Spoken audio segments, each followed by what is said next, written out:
Bueno, bienvenidos a la clase número 2. Estamos revisando la Ética Eudemia de Aristóteles.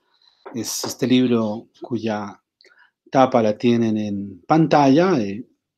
Les he insistido en la primera clase de que trabajemos siempre con la edición de la editorial Alianza, traducida por Carlos Mejino Rodríguez, quien también realiza una serie de notas a pie de página para la comprensión de esta obra, la relación que tiene esta obra con otras partes del pensamiento de Aristóteles en otras obras, y en particular, como vamos a ver en el desarrollo de estas clases, con la llamada Ética a Nicómaco, que pues comparte una serie de libros justamente con la Ética Eudemia. Entonces, les insisto, trabajamos con la Ética Eudemia de la editorial Alianza. Bueno, la Ética Eudemia está compuesta de 8 libros. Sin embargo, los libros 4, 5 y 6 se los ha excluido de este libro, de la Ética Eudemia, y se los ha trasladado a la Ética Nicomaquea. El examen del curso prefacultativo se va a concentrar en los libros que quedaron. De los 8 libros excluimos 3, quedan 5 libros que se encontrarían en la Ética Eudemia de Aristóteles. Bueno, en esta clase vamos a revisar el libro primero de la Ética Eudemia. Empezamos. Este libro primero es una introducción bastante interesante, bastante curiosa, a la reflexión sobre la felicidad, sobre la idea de la felicidad, ¿no? Empieza el texto de la siguiente manera: dice: aquel que en Delos, en la morada del dios, mostrando su opinión, le escribió para el propileo del templo de Leto, definía lo bueno, lo bello y lo placentero como no pertenecientes a la misma persona con estos versos. Nos decía: lo más bello es lo más justo, lo mejor estar sano, pero lo más placentero de todo es conseguir lo que uno desea. Bueno, Aristóteles nos va a decir que él no está de acuerdo. Él dice: para nosotros no estamos de acuerdo con él. Pues la felicidad, siendo la mejor y más bella de todas las cosas, es también la más placentera. Entonces, empecemos con el primer punto: ¿en qué consiste la felicidad o la llamada eudamonía? La felicidad, siendo la mejor y más bella de todas las cosas, es también la más placentera. Entonces, él considera de que la felicidad es el bien mayor, el bien supremo. Algunas cuestiones previas que nos va a decir Aristóteles. Unas cuestiones previas. Unas se refieren al conocimiento, otras a su adquisición y su realización. Una cosa es que vayamos a conocer qué es la felicidad. Otra cosa es vayamos a adquirir los medios para llegar a esta felicidad y para la realización de la felicidad. Acá un elemento que lo señalaba y que me parece muy importante: la felicidad para Aristóteles es un punto, un momento en el cual antes de morir nosotros podemos dar vuelta a lo que hemos vivido y poder evaluar si hemos sido o no felices. Pero antes se ha de examinar, nos dice Aristóteles, en qué consiste el bien vivir y cómo se adquiere. Si son felices por naturaleza o por aprendizaje o por alguna clase de ejercicio o por otros modos, inspiración de algún espíritu o daimon. Daimon es de donde viene el término de demonio, pero se hace referencia en sí a una especie de deidad, o por un dios, o por la fortuna, o por la reflexión que procede del conocimiento. Debemos decir, nos dice Aristóteles, que la felicidad es algo que se dice al final de nuestras vidas. Solo en ese momento, cuando se llega a la cima de la montaña, se puede decir que se ha sido feliz o no se ha sido feliz. En ese sentido, la felicidad no se refiere a momentos, o sea, no es que existe un momento donde soy feliz o un momento donde no soy feliz, sino la felicidad es este punto de llegada cuando antes de morir podemos evaluar y decir si hemos sido o no hemos sido felices. En ese sentido, la felicidad consiste en un camino Y justamente en Ética Eudemia y también en Ética Nicomaquea, Aristóteles va a plantearnos que él es un guía para atravesar este camino, para poder llegar a los últimos momentos de nuestra vida y poder decir que hemos sido felices. Ser feliz y vivir dichosa y honestamente consistiría, según Aristóteles, en tres cosas. Sabiduría, expresada en la sensatez, la virtud, también se la denomina arete, y el placer, también denominado hedoné, ¿no? El hedonismo como tal.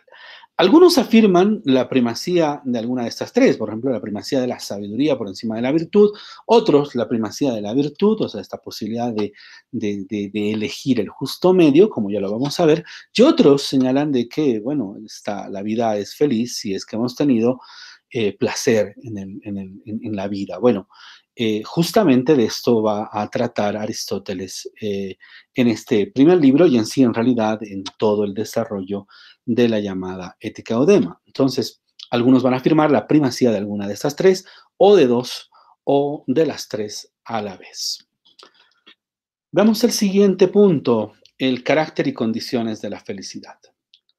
Aristóteles nos dice, todo el que es capaz de vivir según su propio albedrío se fija una mira para vivir honestamente. Y en esta mira puede uno encontrar el honor, la fama, la riqueza o la educación. O sea, es decir, ¿qué es lo que buscamos? Buscamos honor, buscamos fama, una especie de capital social, buscamos riqueza o buscamos educación. ¿En cuál de nuestras cosas consiste el vivir bien y cuáles son las condiciones sin las que no es posible que el vivir bien se dé entre los hombres? Para Aristóteles, esta es la pregunta, por eso está acá subrayada, ¿no? Por esta es la pregunta. ¿En cuál de nuestras cosas consiste el vivir bien y cuáles son las condiciones sin las que no es posible que el vivir bien se dé entre los hombres? Esta es la pregunta central para el desarrollo del pensamiento ético de Aristóteles. Aristóteles da un ejemplo con la salud. Aristóteles nos dice, no es lo mismo tener salud que las cosas sin las cuales no es posible tener salud. Por ejemplo, eh, para tener salud tenemos que tener una buena alimentación, tenemos que hacer ejercicios, tenemos que tener una buena disposición de cuerpo y bueno, no es lo mismo tener salud que las cosas en las cuales no es posible tener salud. Y esto es igual respecto al vivir honestamente. Una cosa es el vivir honestamente y otras son las cosas en las cuales no es posible vivir honestamente. Entre ellas se encontrará la parresia, por ejemplo, ¿no? Que viene a ser esta actitud de decir la verdad muy valiosa en el caso de los griegos, decir la verdad frente a cualquier adversidad. En consecuencia, estos elementos, el hecho de decir la verdad ante cualquier adversidad, ante cualquier presión, en cualquier momento, y animarnos a decir la verdad, así este acto de decir la verdad nos pueda generar problemas, es parte del vivir honestamente. Estas son las causas de la falta de acuerdo, nos dice Aristóteles, acerca de la felicidad, de lo que es la felicidad y de los medios por los que surge. Pues algunos creen que estas cosas sin las cuales no es posible ser feliz son parte de la felicidad, son partes en sí de la felicidad. Si la felicidad es pensada como un punto de llegada, se supone que cada una de ellas colabora a alcanzar la felicidad. Es acá donde volvemos a esta idea, ¿no? La felicidad es aquello que podemos contemplar y que podemos decir cuando llegamos a la cima de nuestra vida, ¿no? Lo que les decía, cuando podemos mirar atrás y decir que hemos sido felices. En consecuencia, cada uno de estos momentos, cada uno de estos pasos que damos en nuestra vida nos debería acercar en sí a la realización de la felicidad, ¿no? Entonces, si la felicidad es pensada como un punto de llegada, se supone que cada una de estos medios, de estos pasos que nos colaboran a alcanzar la felicidad, podrían ser pensados como partecitas de la felicidad. Aristóteles nos dice de que es bueno que revisemos las opiniones de los sabios sobre la felicidad como mejor modo de vida. Y acá nos hace una clara distinción. Nos dice que solo hay que examinar las opiniones de los sabios, solamente las opiniones que plantean los sabios, pues carece de sentido argumentar sobre la felicidad con el común de la gente, pues estos, el común de la gente, solo pretenden experimentarla, no se cuestionan, no se preguntan respecto a la felicidad como sí lo hacen los sabios. Entonces, acá Aristóteles está siguiendo básicamente las enseñanzas de su maestro, ¿no? Decíamos la primera clase que Aristóteles era alumno de Platón. Aristóteles estuvo 20 años en la academia platónica siguiendo las enseñanzas del maestro Platón. Entonces hay una clara influencia platónica entre el mundo de las ideas, que sería patrimonio de los sabios, y el mundo sensible, que sería el mundo de la gente común que pretende más experimentar, más tener esta sensación de la felicidad sin cuestionarse respecto a esta felicidad. Y justamente lo que Platón pretende hacer es justamente diferenciar entre lo que podría ser una sensación de momentos felices respecto a la idea perenne de lo que podría ser la felicidad como una idea estable, ¿no? Esta idea estable a la cual llegamos, como lo hemos repetido ya varias veces, en el momento culmen, en el momento de finalizar nuestra vida. Aristóteles nos dice, si vivir honestamente depende de la fortuna o la naturaleza, sería desesperanzador para muchos. Va a haber una parte del libro donde él nos va a decir de que, vamos, en el desarrollo de la vida de una persona puede influir mucho la fortuna y pueden haber personas que alcanzan sensaciones de felicidad en virtud de la fortuna o en virtud de la naturaleza, pero si vivir honestamente depende de la fortuna o de la naturaleza, sería desesperanzador para muchos. ¿Por qué desesperanzador para muchos? Porque significaría de que no podríamos practicar y decidir racionalmente respecto a las actitudes que debemos de tomar para tener una vida honesta. Pero si consistiera en cierta cualidad propia y en las acciones personales, el bien sería más común. O sea, es decir, la idea de vivir honestamente sería o estaría más al alcance de la gente. Más gente podría participar de esta idea de vivir honestamente. Y a la vez sería también más divino, pues hallarían aquellos que procuran que ellos mismos y sus acciones fueran de una cierta utilidad. O sea, es decir, se acercaría más a este ideal, ¿no? Puesto de que hay acciones que son vida buena, pero que la pueden realizar únicamente seres superiores como son los dioses. Entonces nos acercaríamos más en estas decisiones, en estas acciones personales, a estos márgenes de divinidad. Serán aclaradas la mayoría de las discusiones, nos promete Aristóteles, y las dudas si se define bien qué es la felicidad. Si consiste solo en cierta cualidad del alma o si es necesario que uno mismo tenga una tal cualidad, pero lo es más si la posean sus acciones. Si mediante las acciones en este camino vamos llegando a este momento culmen donde podemos decir que hemos sido felices. Cuarto punto, la felicidad y los tres modos de vida: el filosófico, el político y el placentero. Veamos qué nos dice sobre esto Aristóteles. Aristóteles nos dice, hay tres cosas que conducen a una vida feliz: la virtud, la sabiduría y el placer. ¿Sí? Y vemos que hay tres modos o géneros de vida basados justamente en estas tres cosas que prefieren vivir todos aquellos a los que la fortuna ha dado esa posibilidad. El político, que estaría relacionado a la virtud; el filosófico, el modo de vida filosófico, que estaría relacionado a la contemplación y al cultivo de la sabiduría; y el hedonista o el placentero, que es aquel que vincula la mejor forma de vida y en consecuencia la manera de alcanzar la felicidad a partir del placer. Las tres cosas mencionadas se realizan en las tres formas de vida, ¿no? El político, la virtud; el filosófico, la sabiduría; y el placentero o hedonista, el placer. El modo de vida filosófico pretende ocuparse de la sabiduría y la contemplación de la verdad. Volvemos a esta idea filosófica que les decía en la primera lección. Para el filósofo, el término filosofía viene de filos y sofía, es decir, amor, amante, amigo, y sofía, saber, conocimiento.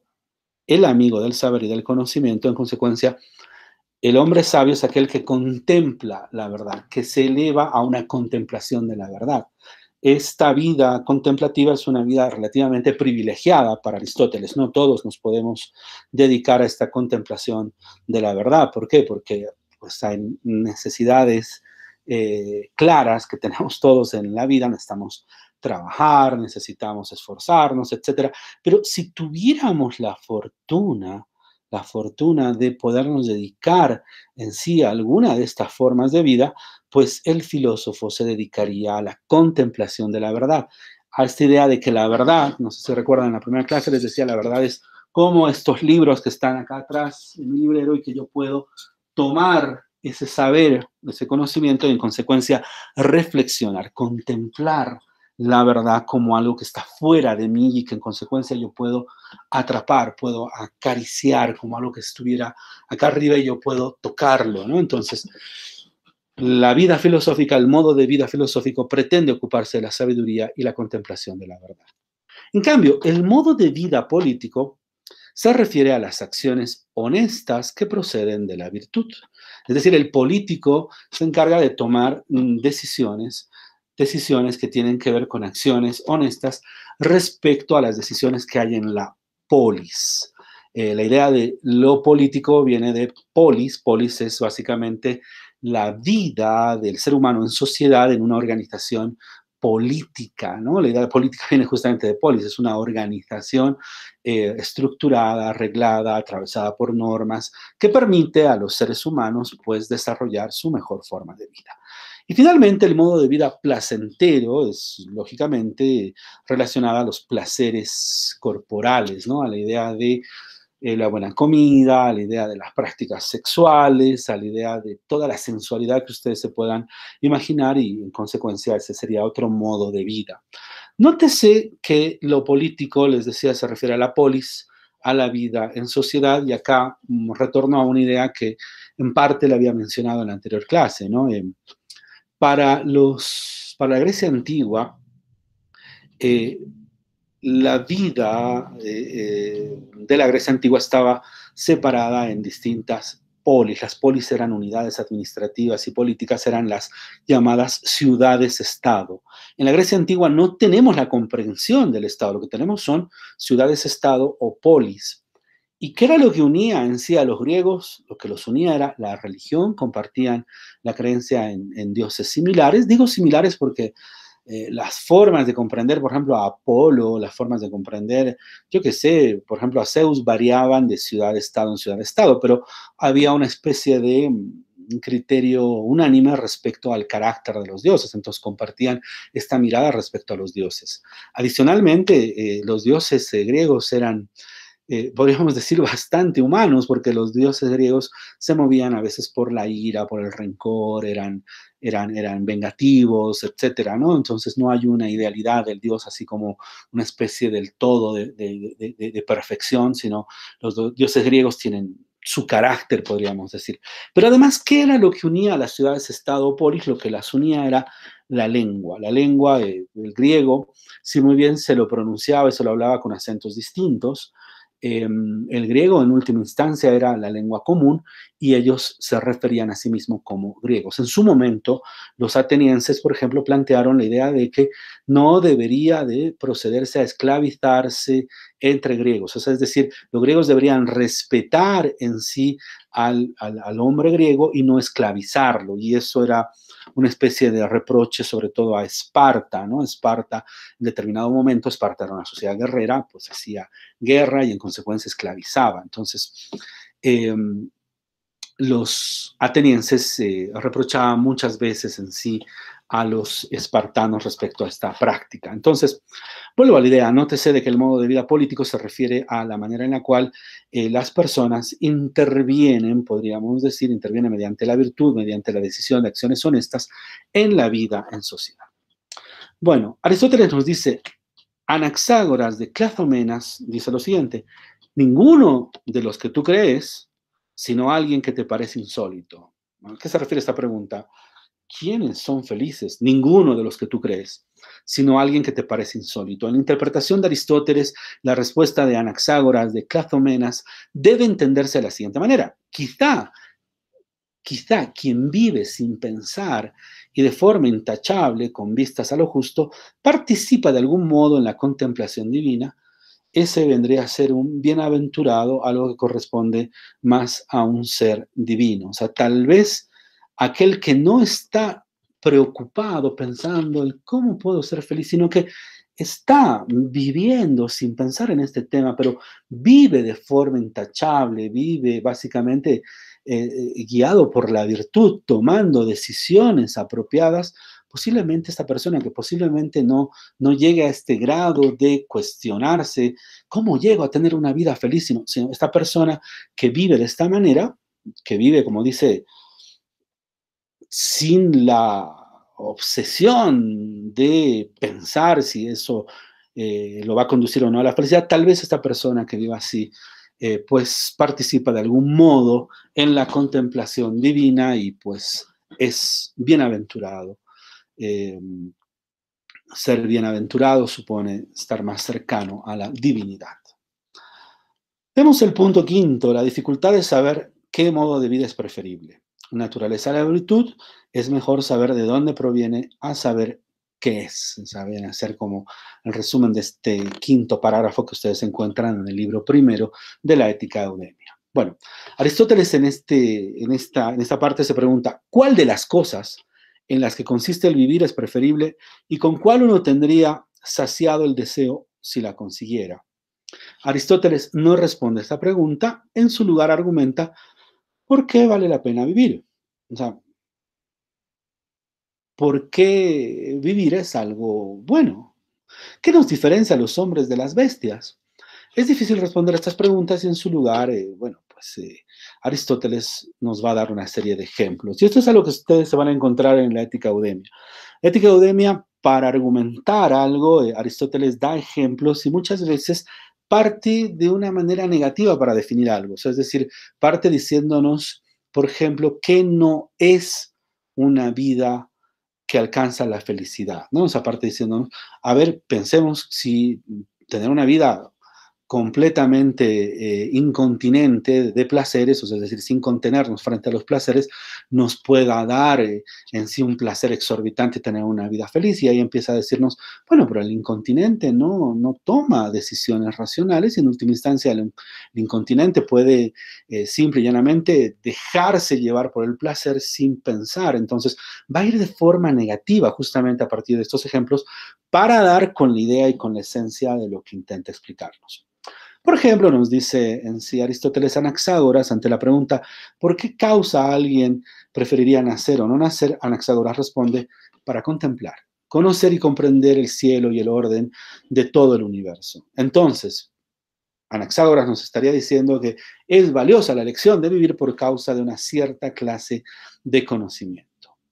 Pero pueden haber otros que estimen positivo vivir, por ejemplo, por el placer, y ahí nos habla de Saranápolo y de Esmindiredes el Sibarita, ¿no? Ambos, en particular Esmindiredes el Sibarita, consideraba que era positivo vivir para, pues, dedicarse en sí a los placeres sensibles, a la comida, a la actividad sexual, etcétera. Y hay otros que van a decir que estiman positivo vivir por la virtud, ¿no?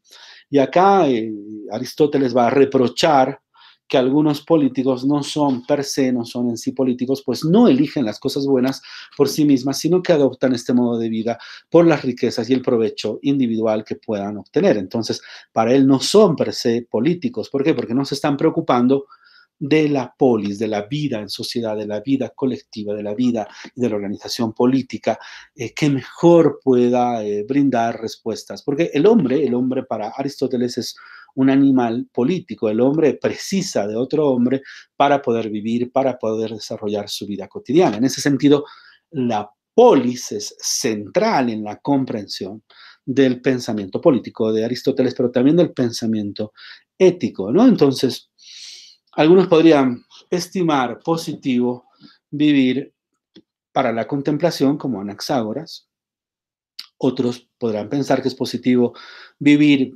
por el placer, como Salanópolo o Esmindirides, el Sibarita, y otros dirán, no, no, es positivo vivir por la virtud, básicamente es positivo vivir por la política, por hacer bien a la gente con decisiones honestas. Pero vuelvo a recalcarles, Aristóteles va a reprochar, y es parte de lo que van a encontrar en el texto, va a decir, hay algunos sujetos que se denominan políticos, pero que no eligen las cosas buenas para la comunidad, para la sociedad, para el vivir en grupo, sino eligen básicamente aquello que les beneficia, riqueza y provecho. Por lo dicho, todos ascriben la felicidad a uno de los tres modos de vida, ya sea el político, el filosófico y el placentero. Obviamente, Aristóteles va a considerar de que el modo de vida que te va a conducir a la felicidad es un modo de vida contemplativo y en consecuencia este no es más que el filosófico, ¿no? Pero bueno, ¿qué son estos tres modos de vida y cómo conducen a la felicidad? Aristóteles no responderá a ello en esta ética, sino lo va a responder en esta otra, es decir, no lo responde en la ética Eudemia, pero sí le va a dedicar algo más en la ética nicomaquea, ¿no? No se olviden que muchos dicen que la ética nicomaquea es una revisión de los planteamientos de la ética eudemia. Pero en esta ética, en la eudemia, nos va a dar ejemplos, ¿no? Y por ejemplo, nos recuerda a Sócrates. Cuando él habla de Sócrates, del maestro de Platón, por si acaso, él lo llama Sócrates el Viejo, ¿no? Entonces, Sócrates el Viejo, nos dice Aristóteles, consideraba que todas las virtudes son ciencias. Entonces, conocer qué es la justicia y ser justo es coincidente, pero no problematiza, Sócrates no problematiza, de dónde surge en este caso la justicia. Simplemente nos dice que si tú conoces algo, eres a la vez inmediatamente ese algo que tú conoces. Si tú conoces, por ejemplo, de física, eres inmediatamente un físico. Si tú conoces de arquitectura, eres inmediatamente un arquitecto, ¿no? Y esto es algo que en cierto sentido Aristóteles lo indaga, ¿no? Va a decir, esto puede suceder con lo teórico, pues los saberes prácticos en sí son distintos. En los saberes prácticos no pasa porque tú conozcas, podríamos colocar este ejemplo, tú puedes leer mucho, estudiar mucho sobre natación, sobre cómo se nada, pero no con que tú conozcas el saber teórico de la natación significa que sepas nadar. Para nadar tienes que practicar, tienes que ingresar al agua y tienes que mojarte y aprender a nadar. Entonces, puede suceder esto con saberes teóricos que te colaboran en sí a poder comprender algo, pero hay otros saberes que son saberes prácticos y los saberes prácticos son distintos. Hay una praxis, hay un hábito que se tiene que desarrollar. Con que leas mucho de natación no significa que te puedas meter a la piscina y nadar. Es muy posible que te ahogues. Para aprender a nadar precisas un maestro, un profesor de natación que primero te enseñe a flotar, luego te enseñe a respirar, luego te enseñe a, pues, mantenerte a flote y poderte desplazar dentro del agua. Y esto es un saber práctico. En ese sentido, los saberes prácticos son distintos a los saberes teóricos.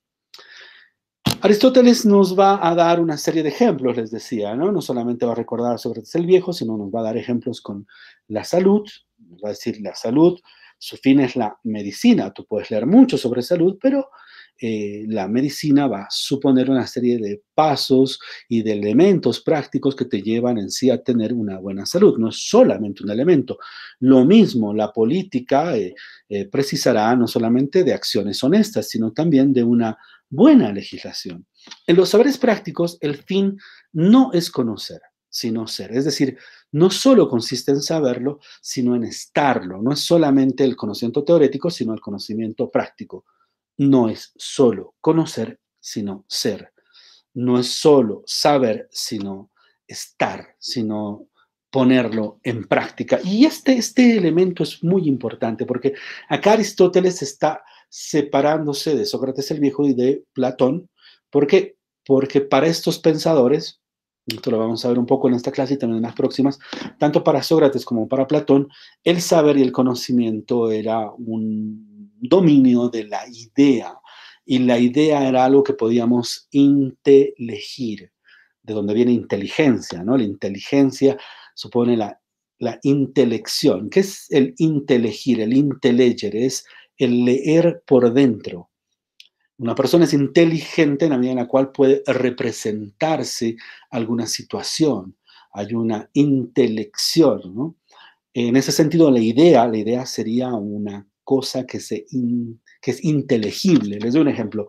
El número uno, yo no puedo ver el número uno y presentarles estudiantes, les presento al número uno y venga una persona y le diga, hola, soy el número uno. No, el número uno es una entidad inteligible. Tú puedes comprenderla en virtud del intelecto, ¿no? En ese sentido, lo inteligible para filósofos como Sócrates y Platón era en sí la idea. Aristóteles acá nos está diciendo, es muy valiosa la idea, pero hay saberes que son prácticos. Y en los saberes prácticos el fin no es conocer, sino ser. El fin no consiste solo en saberlo, sino en estarlo.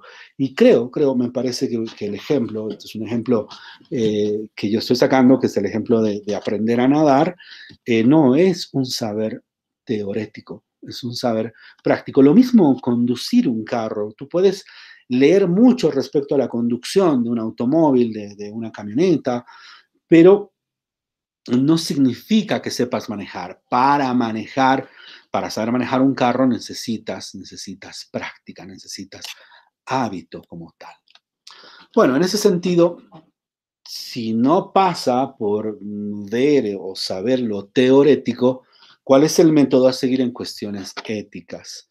El método a seguir en cuestiones éticas, nos dice Aristóteles, es partir de los hechos observados. ¿Qué significa esto? Debemos intentar buscar el convencimiento por medio de argumentos, usando los hechos manifiestos como testimonios y ejemplos. Cada ser humano tiene algo propio en relación con la verdad, porque cada ser humano tiene una praxis, ¿no? Ahora bien, en todo estudio metódico nos dice hay diferentes argumentos, los que se expresan filosóficamente, y aquí la idea de la filosofía como especulación teórica, y los que no. Ahora bien, nos dice Aristóteles, no es preciso abordar todas las cuestiones por medio de argumentos, sino muchas veces por los hechos manifiestos, esto es, partir de los hechos observados.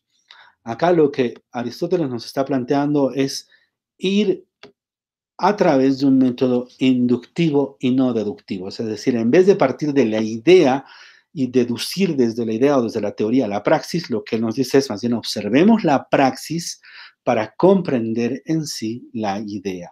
En ese sentido, el método a seguir en cuestiones éticas para Aristóteles no tiene que ver con el dominio de la idea, sino tiene que ver con el dominio de los hechos observados. Por ello les decía, Aristóteles nos va a dar una guía de cómo conducir y avanzar paso a paso para concretar o para llegar a una vida feliz. Felicidad que, como lo hemos dicho varias veces, es algo a lo cual llegamos en el momento culmen de nuestras vidas, cuando podemos mirar atrás y decir si hemos tenido o no una vida feliz. En este sentido, Aristóteles nos dice que la felicidad es el objeto de investigación y la felicidad es el mejor y más importante de los bienes alcanzables por los hombres. ¿Qué es la felicidad? Es el mejor y más importante de los bienes humanos. Decimos humanos, pues para Aristóteles los animales, en tanto seres vivos, no participan de un elemento divino y en consecuencia no pueden ser felices. Solamente los seres humanos podemos ser felices, participar de la reflexión y en consecuencia ser felices. Ahora, de los bienes, nos dice Aristóteles, unos son realizables para los hombres, otros no, ya sea porque algunos hombres no participan de los actos que se realizan por causa de estos bienes, así como hay bienes que son realizables solo por seres superiores, solamente pueden ser realizables por divinidades o por dioses. Acá vuelvo a repetirles, para los griegos, los dioses estaban presentes, los dioses se encarnaban, es decir, tomaban forma humana y se hacían presentes, se acostaban con mujeres, discutían con otros hombres y en consecuencia los dioses tenían la posibilidad de estar en la vida cotidiana de los griegos. Por ello, los dioses sí podían participar de ciertos bienes que los seres mortales, los seres humanos mortales, no podían participar. Aristóteles nos dice entonces hay que diferenciar entre las cosas para las que actuamos de las cosas que realizamos a causa de estas. Por ejemplo, cosas realizables, la salud. Cosas que realizamos por causa de estas, por ejemplo, por causa de la salud realizamos cosas sanas. Tomamos decisión de comer cosas con menos grasa, de no fumar, tomamos decisión de hacer ejercicio, todo ello como algo realizable que vendría a ser la salud. Podríamos decir lo mismo de la justicia, o sea, es decir, hay cosas que realizamos, como por ejemplo cumplir con los horarios, con los plazos, adicionalmente tomar al otro ser humano como un ser valioso en sí mismo y no como un medio, y en consecuencia hacemos cosas para realizar la justicia y en consecuencia hay cosas que hacemos para esta realización. Bueno, llegamos así a las opiniones sobre el mejor bien. Y acá en estas opiniones vamos a volver a afirmar la manera o la forma en la cual Aristóteles se va separando de su maestro Platón y en sí del maestro de Platón que es Sócrates. Aristóteles en estas opiniones sobre el mejor bien nos dice, no es la idea de bien o bien en sí. ¿Qué es esto? ¿Qué nos dice que no es la idea de bien o bien en sí? Esto nos está diciendo de que no vamos a llegar a conocer lo que es la felicidad a partir del conocimiento teorético de la felicidad. Entonces, no es la idea de bien o bien en sí. Esta constituye la primera separación clara de Aristóteles respecto al pensamiento de Platón. Primero, porque no es útil para la buena vida, ¿no? Entonces, la idea misma de utilidad es puesta en juego para apartarse de la idea teórica del bien en el sentido platónico y más bien pasar a la idea de la praxis, ¿no? O sea, de la praxis como algo, una práctica que nos es útil para la vida buena. Segundo, porque el bien no es único, sino que es distinto para cada una de las categorías y por tanto es objeto de varias ciencias, no de una sola. Acá nos está diciendo de que hay una variedad de bienes. La abstracción, en ese sentido, para Aristóteles se vuelve entonces relativa a la práctica y al conocimiento que se precisa de cada categoría. O sea, es decir, primero voy en un sentido inductivo, ¿no? Voy de la práctica, de la experiencia para llegar en sí a la abstracción. Y si yo parto en un sentido deductivo desde la abstracción, puede ser que la abstracción sea vacía, ¿no? La abstracción puede ser vacía. ¿Por qué? Es como el tema de nadar, vuelvo a la idea.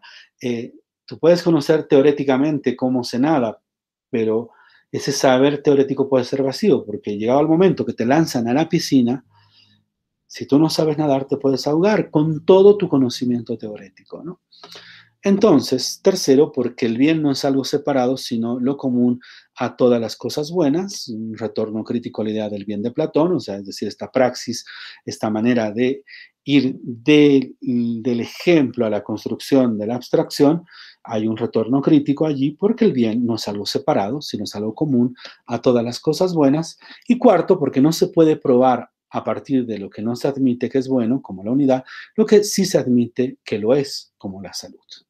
Hay una continuada crítica de la idea del bien de Platón.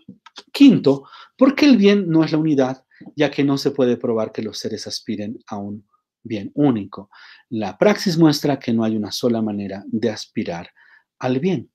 De la misma manera que no hay una sola manera, ustedes desean, de nadar y en consecuencia salvar la vida, ¿no? Sino de que la praxis nos va a mostrar de que es necesaria un hábito, una práctica para llegar a ello. Sexto, porque el bien en sí no es alcanzable para el hombre. El bien en sí sería la idea de bien desde Platón, ¿no? Esta idea de hiperuráneo, ¿no?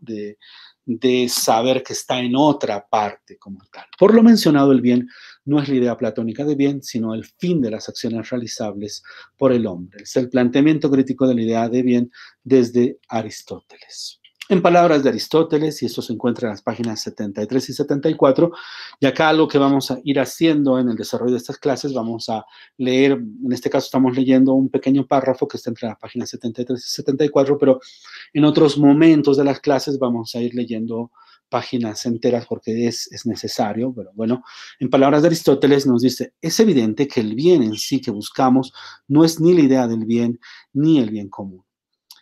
Pues la una es inmutable y realizable y el otro es mutable, pero no realizable, mientras que aquello para lo cual se actúa es, en cuanto fin, lo mejor y la causa de los bienes que le están subordinados y el primero de todos. de modo que este sería el bien en sí, el fin de los actos realizables por el hombre. Y este es el bien objeto de la ciencia soberana de todas, que es política, economía y prudencia. Bueno, estas disciplinas, política, economía y prudencia, aparecen como parte de una misma ciencia suprema cuyo objeto es el fin último de toda acción humana, que es la felicidad. La política es el bien de la ciudad, la economía es el bien doméstico, viene de oikos nomos, que vendría a ser como las normas de la unidad familiar, el oikos, y la prudencia es el bien individual. Antes de acabar, algunas disquisiciones sobre Platón y Aristóteles que considero que son muy importantes. Platón va a privilegiar la idea. Platón nos va a decir que hay un mundo de las ideas y hay un mundo sensible. En el mundo sensible, nosotros aspiramos al mundo de las ideas. El mundo de las ideas es un mundo inteligible, es decir, que podemos llegar a él a través de la inteligencia como tal. En ese sentido, en el mundo de las ideas están las ideas perfectas. La idea de la justicia perfecta en Platón está en el mundo de las ideas. En el mundo sensible podemos alcanzar una imagen, una, algo parecido a la justicia, pero no la justicia misma. Pónganse a pensar que Platón va a influenciar mucho al pensamiento del cristianismo primitivo, o sea, es decir, va a influenciar mucho el pensamiento cristiano en la idea de el cielo, esta idea de la perfección, y la tierra, ¿no? La tierra que se construye a imagen y semejanza del cielo, mirando siempre el cielo, ¿no? Pónganse a pensar de que antiguamente nos guiábamos por las estrellas o pensábamos que las estrellas era algo que nos podía guiar, por ejemplo, en la navegación. Y también considerábamos que las deidades, los dioses, se hallaban en el cielo, ¿no? Esta idea de que el cielo es lo perfecto y que solamente vamos a tener, por ejemplo, la justicia perfecta en el cielo, en este caso después de la muerte, es una idea, es una transmutación, es un desplazamiento de este privilegio de la idea del mundo de las ideas de Platón. En el caso de Aristóteles, Aristóteles considera que no solo la idea es importante, sino la práctica, la vivencia misma de la idea. Él nos va a decir que la abstracción puede ser vacía, o sea, este mundo de las ideas que no se realiza de manera práctica en el mundo sensible, puede darnos al final de cuentas una noción vacía de, por ejemplo, de justicia, ¿no? Entonces, en ese sentido, Aristóteles va a intentar dar un paso más allá de Platón. Bueno, ¿qué es lo que pone en juego este primer libro y qué es lo que nos está tratando de decir en sí Aristóteles en este primer libro de Ética Eudemia? Nos está tratando de decir lo siguiente: ser feliz y vivir dichosa y honestamente consistiría en tres cosas: sabiduría, es decir, sensatez; virtud, arete; y placer, edoné. Hay tres modos o géneros de vida que prefieren vivir todos aquellos a los que la fortuna ha dado esta posibilidad: el político, el modo de vida político, el modo de vida filosófico y el placentero. Por lo dicho, todos ascriben la felicidad a uno de los tres modos de vida: el político, el filosófico y el placentero. Pero ¿qué son y cómo conducen a la felicidad? El método para responder esta pregunta nos dice que no es preciso abordar todas las cuestiones por medio de argumentos, sino muchas veces por los hechos manifiestos. Es decir, es necesario partir de los hechos observados, es necesario observar la práctica, ¿no? Es decir, el hábito. ¿Qué es la felicidad? Es el mejor y más importante de los bienes humanos.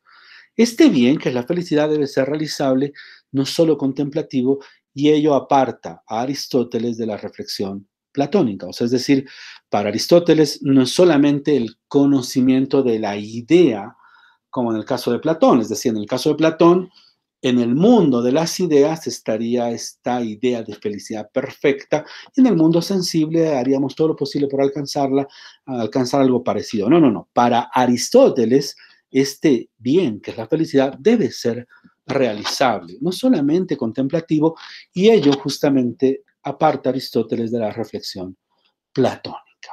Bueno, ¿qué tiene que ver todo esto con el derecho? Y con esto ya vamos acabando. Bueno, tiene que ver mucho con el derecho, aunque vamos a ver de que los demás libros de la Ética Eudemia se acerca más en sí a la reflexión jurídica, pero en este caso, ¿qué podríamos sacar de este libro con respecto al derecho? Yo creo que estos dos elementos. Primero, que el conocimiento y la práctica de lo justo deben ir de la mano. Es decir, no solamente pasa por conocer lo que es justo, sino tiene que haber una práctica de lo justo. Que el abogado no solamente debe de conocer de normas y de justicia, sino que debe lograr alcanzar la justicia a partir de las normas. Y cuando las normas sean insuficientes, ya vamos a ver esto, Aristóteles nos va a decir que tiene que primar lo justo, tiene que privilegiarse lo justo. En ese sentido, no pasa únicamente por conocer sobre justicia, sino practicar lo justo. El conocimiento y la práctica de lo justo deben ir de la mano, es decir, tienen que ir de manera conjunta. Si has elegido estudiar derecho, si has elegido aplicar el conjunto de normas para resolver un conflicto, debes de guiar esa aplicación en búsqueda de la realización de lo justo, de resolver ese conflicto de la manera más ajustada en sí a lo que a cada una de las partes corresponde.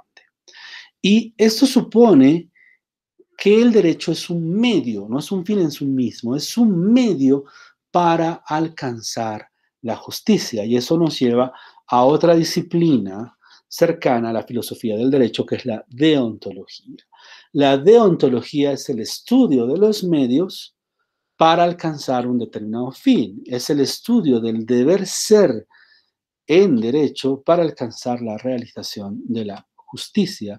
El estudio deóntico va a señalarnos de que si los medios son justos y racionales, el fin también debería ser justo y racional. En ese sentido, el derecho parte y se estructura de un lenguaje prescriptivo, o sea, que prescribe el deber ser.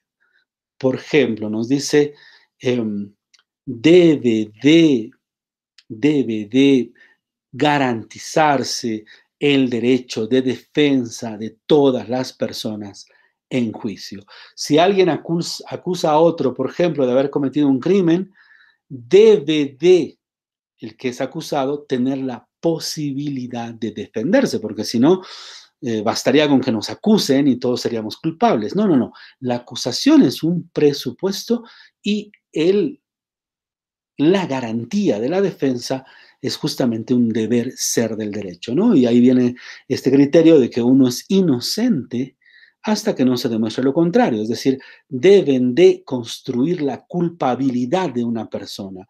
En ese sentido, partimos por creer en la dignidad de la persona y en consecuencia todos somos inocentes hasta que no se demuestre en un juicio y de manera probada nuestra culpabilidad. Entonces, allí aparecen una serie de prescripciones de deber ser ético que se encuentran dentro del derecho y la deontología va a tomar en sí al derecho como un estudio de los medios racionales y justos para la búsqueda de fines también racionales y justos. En este sentido, el derecho, el derecho es un medio que nos acerca en sí a la justicia.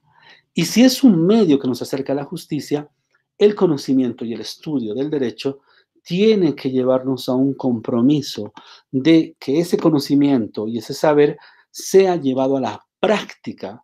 El conocimiento y la práctica de lo justo deben ir de la mano, porque de otra manera el derecho se apartaría cada vez más de la resolución de conflictos y el derecho podría ser injusto. Y como señala un jurista alemán que es Radbruch, Radbruch nos dice, la norma de derecho infinitamente injusta no es una norma jurídica, no es una norma de derecho. Entonces, estos son los elementos que vinculan, y era lo que les decía en la primera clase, la forma y la manera en la cual se vincula la ética y el derecho. Bueno, continuamos la próxima clase que vamos a revisar la ética Eudemia, vamos a partir revisando justamente el segundo libro, ¿no? El libro segundo, que es un poco más extenso. En consecuencia, vamos posiblemente a dividir en dos partes el estudio del libro segundo de la Ética Eudemia. Bueno, muchísimas gracias. Continuamos la siguiente clase.